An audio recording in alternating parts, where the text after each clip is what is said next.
Graça e paz, amados e amadas, estamos em Deuteronômio 13 e aqui nós vamos falar sobre a advertência contra o paganismo.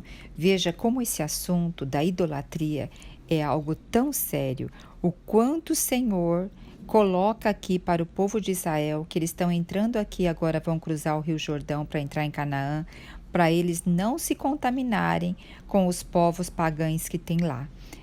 Então nós vemos vários capítulos o Senhor alertando, e isso também nós vemos os 10 mandamentos lá no início dos 10 mandamentos até o 4º mandamento, tudo voltado a somente adorar a Deus, a guardar o sábado, que era adoração também ao Senhor. Então isso nós temos que sempre ter em mente. Paulo diz assim: mesmo que apareça um anjo para nós falando de outro Deus, nós temos que ser anátemas, nós não podemos crer. Então, para isso, é muito importante que nós conheçamos as Escrituras. Porque não adianta a gente simplesmente só ouvir uma mensagem, tudo que nós ouvimos muitas vezes de uma autoridade da palavra, uma autoridade eclesiástica, a gente ouve passivamente. Nós não podemos ser assim. Nós temos que ir à palavra e constatar na palavra. Paulo falava que os de Bereia, eles iam, antes de acreditar no que Paulo estava falando, eles iam à palavra e liam sobre isso, para constatar se aquilo que Paulo estava falando era real. Então hoje nós temos a palavra disponível para todos nós, em várias linguagens inclusive, com notas explicativas. Nós temos até a Bíblia na linguagem de hoje, que traduz numa linguagem mais fácil para entender. Enfim, não tem como nós hoje não irmos à palavra. E eu gostaria de compartilhar algo com vocês interessante da minha experiência. Eu estou agora lendo com vocês e adentrando um pouco mais a palavra no livro de Deuteronômio. E tem sido algo lento, um capítulo mais ou menos por dia, mas mais ou menos 4 vezes na semana. Então veja só, a semana tem 7 dias, a gente fica quase bem dizer 3 dias sem. Aí eu considerando na presença do Senhor, eu falei: Senhor, vai demorar todo esse compartilhar, essa explicação do Antigo Testamento. E eu preciso também estar com a minha mente fresca no que diz as outras passagens da Bíblia. Então o Senhor me levou a uma experiência que eu estou tendo agora, que é ouvir a Bíblia, audiobook. Então eu tenho entrado no YouTube e tenho agora ouvido o Novo Testamento em forma de audiobook. No início, quando a gente começa a ouvir, parece que a gente não capta muito.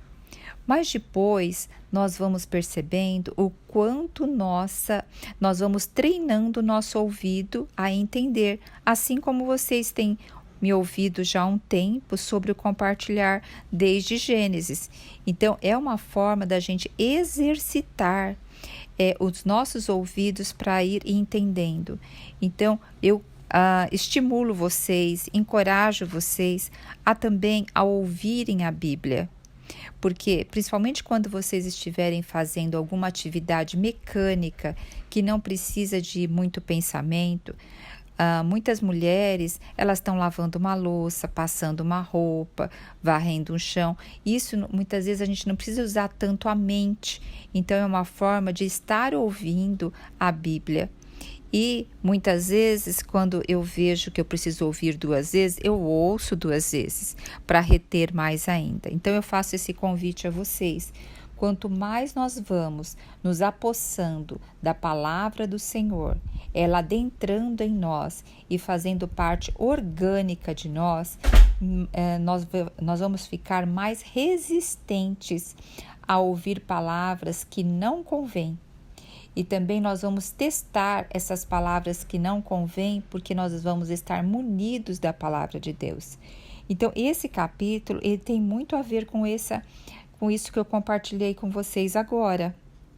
Veja como começa aqui, olha, diz assim: quando surgir em teu meio um profeta ou um intérprete de sonhos e te apresentar um sinal ou um prodígio, e se esta obra maravilhosa que essa pessoa falou, ela se cumprir, E aí a pessoa vai falar: vinde e siga os nossos deuses, siga esse profeta, siga esse intérprete de sonhos, e deixa o seu Deus, e vocês passarem a servi-lo, aí o Senhor vai entrar com correção. E o Senhor está alertando aqui no versículo 3, não deis ouvidos às palavras desse pregador, desse sonhador, desse que interpreta sonhos, porquanto Yahvé vosso Deus que vos está é Yahvé vosso Deus que está pondo você à prova, para aflorar de diante de todos o quanto de fato amais ao Senhor de todo o coração e de toda a tua alma. Hoje, o que nós temos? As pessoas estão vivendo num nível de ansiedade tão grande que elas querem o quê? Ter certezas na vida. Porque o ser humano tem muita dificuldade de viver com a incerteza. E a nossa vida é uma incerteza. Porém, quando nós focamos a nossa vida no Senhor, nós sabemos que nossa vida está guardada nele. Haja o que houver, nossa vida está guardada no Senhor.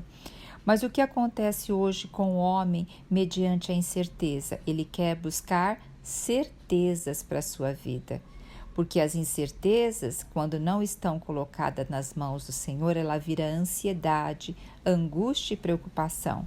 Então, várias pessoas tendem ao quê? A buscar até leitura de cartas, buscar signos, buscar coisas ocultas para saber leitura de mão. Hoje tem várias coisas místicas que prevêem mais o seu futuro. Então, as pessoas vão muito em busca disso para terem mais certezas quanto ao seu futuro. E também outras coisas que dão segurança para o futuro é o materialismo. As pessoas vão em busca do materialismo para terem mais segurança para o futuro. E isso são formas da gente também colocar o materialismo, muitas vezes, colocar a tecnologia, colocar posses, tudo no lugar de Deus, e isso se torna deuses na nossa vida. Porque o coração vai estar voltado à segurança dessas coisas. Então, que nós possamos todo dia olhar para o Senhor e falar: Senhor, eu coloco o meu coração nas tuas mãos, eu coloco a minha mente voltada para o Espírito. Eu renovo hoje, Senhor, nesse dia, a minha mente para que ela esteja sujeita ao Espírito. Saiba, todos os dias nós temos que ir na presença de Deus para renovar a nossa mente. A nossa mente é um campo de batalha diário. Se nós não prestarmos atenção, daqui a pouco nós vamos estar buscando um monte de coisas para nos dar seguranças e certezas na nossa vida. Então, vamos continuar aqui. Então, o versículo 4 diz assim: seguireis somente a Yahvé vosso Deus, e a ele amareis com reverência, não é amar de qualquer jeito, né? Cumprindo fielmente seus mandamentos e obedecendo a sua palavra. A ele tão somente servireis e vos apegareis. Então, a que hoje nós estamos apegados? Esse ano eu coloquei como o ano do desapego na minha vida. Então, desde coisas materiais, eu tenho muitas pastas no computador onde eu guardo muitas coisas que eu posso precisar disso uma hora. Eu estou também apagando várias pastas e estou fazendo realmente uma limpeza. E saiba, tudo que a gente limpa do lado de fora, nós também estamos limpando do lado de dentro. Porque nós temos obesidade, nós temos obesidade cerebral, nós temos obesidade afetiva. Não é só obesidade de gordura no corpo, nós temos obesidade de guarda-roupas lotados, de coisas que nós não usamos mais e coisas assim, se eu vier a precisar, se eu vier. Quando a gente fica tanto nessa linha é porque a gente está se apegando às coisas, e isso é incerteza.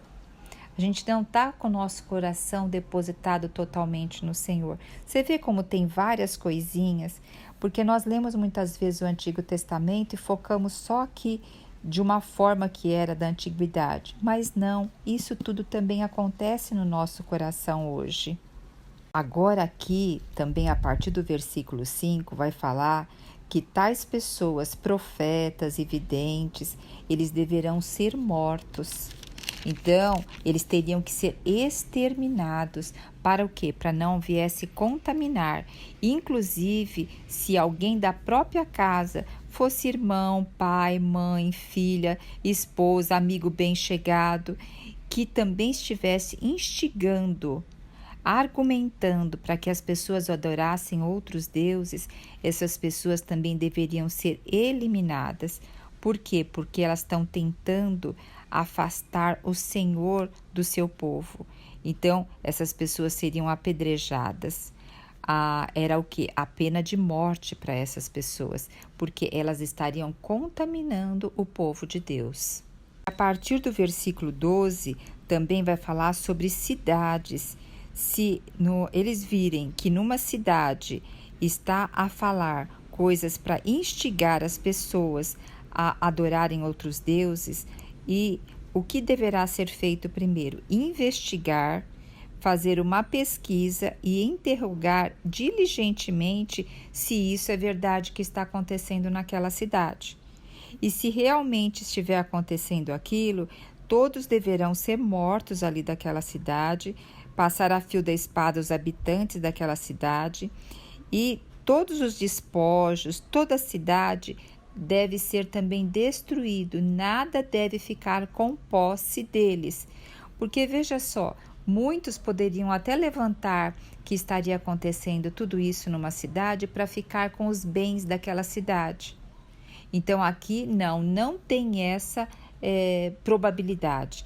Tanto os moradores quanto a cidade, quanto tudo, a cidade também deveria de ser destruída, ficar em ruína, e não deveria ser construída outra cidade naquele local. Nem o território as pessoas poderiam aproveitar ali. Então não tem como também as pessoas quererem fazer suborno aqui. Então já mata também essa ideia. E depois no versículo 17, diz assim: e em seguida te concederás a bênção da sua misericórdia e perdão, e te multiplique conforme prometeu sobre juramento aos teus antepassados. Então, se você cumprir todas essas coisas, o Senhor vai conceder a bênção e a misericórdia e o perdão. Então é isso que o Senhor sempre está nos alertando, a somente olhar para Ele, em questão do que governa o nosso coração. E o que governa a nossa mente, nós temos que estar atento, que só tem que ser Deus e a sua palavra. E cuidado com a religião. A religião também é um alineador, porque a religião muitas vezes leva a pensar somente daquela forma que eles falam ali. Vá à palavra, tenha comunhão com Deus. Deus é soberano e Ele quer que nós olhemos somente para Ele. Jesus Cristo é o nosso Senhor.